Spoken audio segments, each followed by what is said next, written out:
এখানে যদি একটা হিন্দুর শান্তি স্বাধীন মতো তার দিন প্রচারের তার ইবাদত করার অধিকার থাকতে পারে, তাহলে অবশ্যই একজন আহলুল হাদিস সালাফি মানহাজের অনুসারী ব্যক্তির তার দিন প্রচারের পালন করার মসজিদ মাদ্রাসা তৈরি করার অধিকার আছে।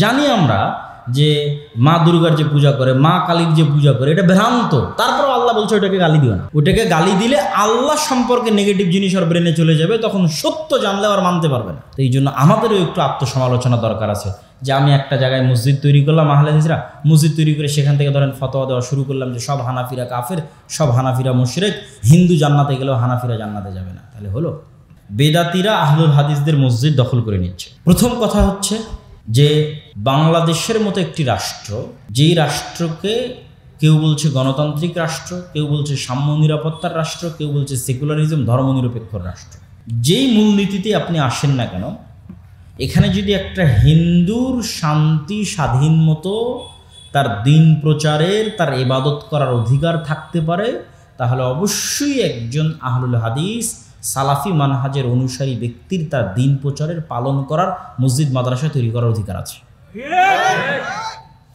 এবং এই অধিকারের স্বীকৃতি সবাইকে দিতে হবে। এবং আমার বিশ্বাস যে এমন কাউকে খুঁজে পাওয়া যাবে না যে অধিকারের স্বীকৃতি দিবে না।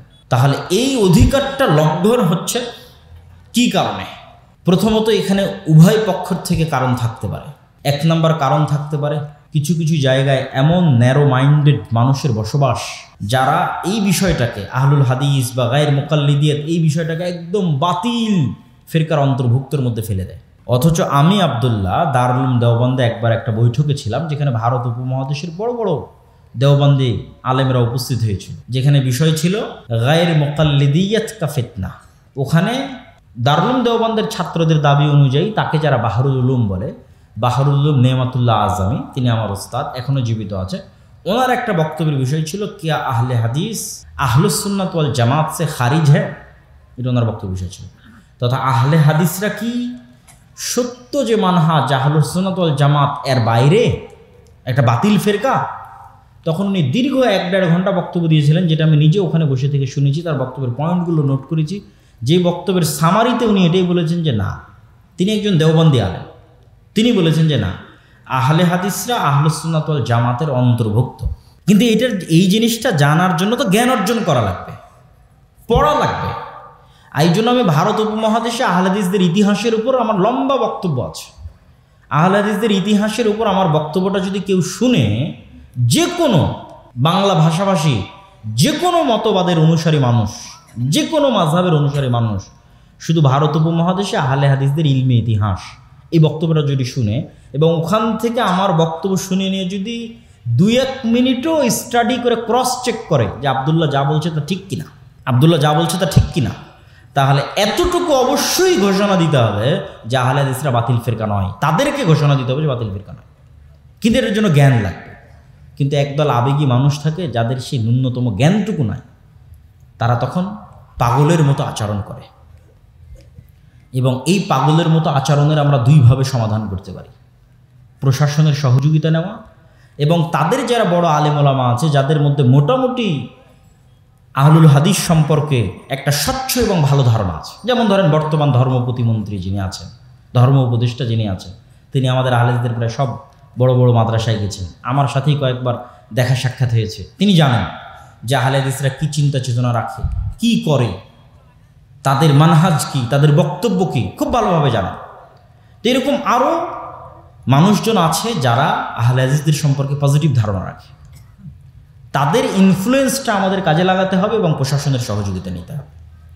এবং অলরেডি আমার কানে যদিও একটা কেস এসেছে, সেগুলোকে কেন্দ্র করে আমি রাষ্ট্রের উচ্চ পর্যায়ে কথা বলেছি এবং আশা করি যে এই ধরনের ঘটনাগুলো কমানোর জন্য প্রশাসনিক দিক থেকে একটা ভালো সাপোর্ট হয়তো ইনশাল্লাহ আশা করছি আমরা পাবো। ইনশাল্লাহ আপনারা দোয়া করেন যেন সেটি আমাদের জন্য সহজ হয়, বলেন আল্লাহুম্মা আমিন। আর দ্বিতীয়ত, যারা আমাদের ভিন্ন ঘরানার আছে, তাদেরও যারা উপর পর্যায়ের আলেম ওলামা আছে, তাদের সাথেও আমি এই বিষয়টি নিয়ে কথা বলেছি এবং তাদের থেকেও পজিটিভ রিপ্লাই পেয়েছি।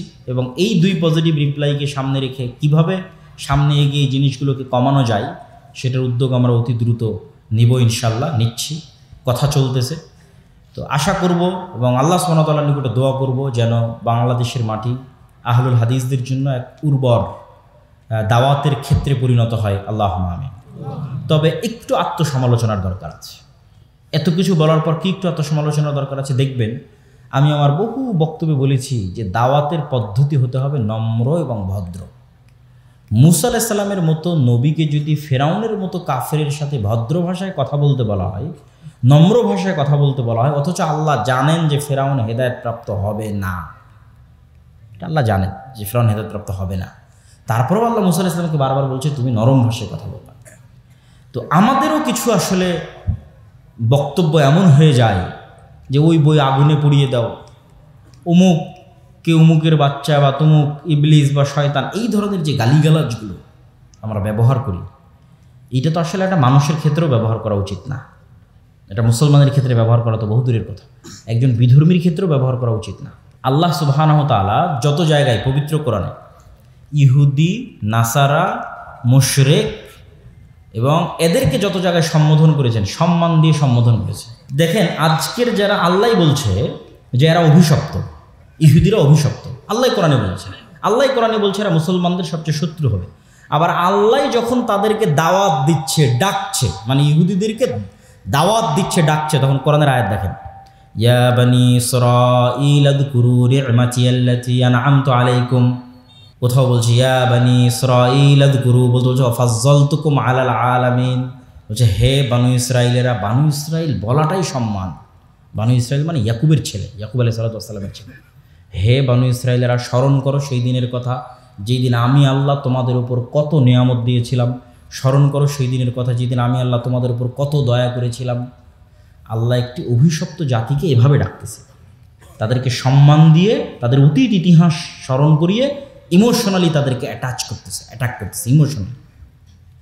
এবার যখন খ্রিস্টানদের কথা আসতেছে তখন কি বলতেছে যে এই খ্রিস্টান কাফের।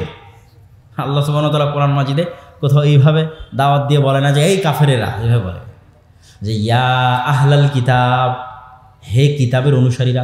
আহলে কিতাব বলাটাই সম্মান। আহলে কিতাব বলাটা কেন সম্মান? আল্লাহ স্মরণ করিয়ে দিচ্ছে যে আমি তোমাদের কাছে একটা কিতাব পাঠিয়েছিলাম যার নাম তাওরাত, যার নাম জবুর, যার নাম ইনজিল। তোমরা কিতাবের অনুসারী, তোমরা আহলে কিতাব। তোমরা নাসারা হতে পারো, মুহাম্মাদের উপর ঈমান আনয়ন করনি, এটাও হতে পারে, কিন্তু তোমরা আহলে কিতাব। সম্মান দিয়ে স্মরণ করে ডেকে তারপরে দাওয়াত দিচ্ছে, তাআলাউ ইলা কালিমাতিন সাওয়াআম বাইনানা ওয়া বাইনাকুম, আসো এমন কথার দিকে যে আমার এবং তোমার মধ্যে এক। তাহলে আপনি বলেন যে আপনার এক পাশের হানাফি ভাই, এক দেওবন্দি ভাই, সে এই ইহুদির চাইতে, মুশরিকের চাইতে, ফেরাউনের চাইতে, খ্রিস্টানের চাইতে কি খারাপ? কি বলেন? খারাপ? যদি খারাপ না হয় তাহলে যদি আপনি বলেন যে ওর বই পুড়িয়ে দিব, ওর এই করব সেই করব, এই কি অমুক অমুকের বাচ্চা, তুমুক ইবলিস শয়তান, মুখের ভাষার কোনো ঠিক নাই, তাহলে তারা কি আপনার দাওয়াতটা কিভাবে নেবে?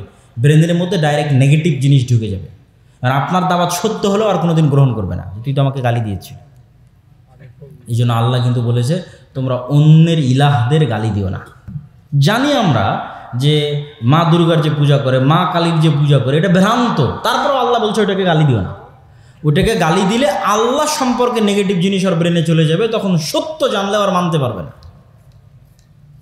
তো এই জন্য আমাদেরও একটু আত্মসমালোচনা দরকার আছে যে আমি একটা জায়গায় মসজিদ তৈরি করলাম, আহলে হাদিসরা মসজিদ তৈরি করে সেখান থেকে ধরেন ফতোয়া দেওয়া শুরু করলাম যে সব হানাফিরা কাফের, সব হানাফিরা মুশরিক, হিন্দু জান্নাতে গেলেও হানাফিরা জান্নাতে যাবে না। তাহলে হলো? তাহলে তো আপনি দাওয়াতি কাজ করা জানলেন না। তাহলে আমরা হাজার চেষ্টা করেও কিন্তু আপনাকে ট্যাকেল দিতে পারবো না।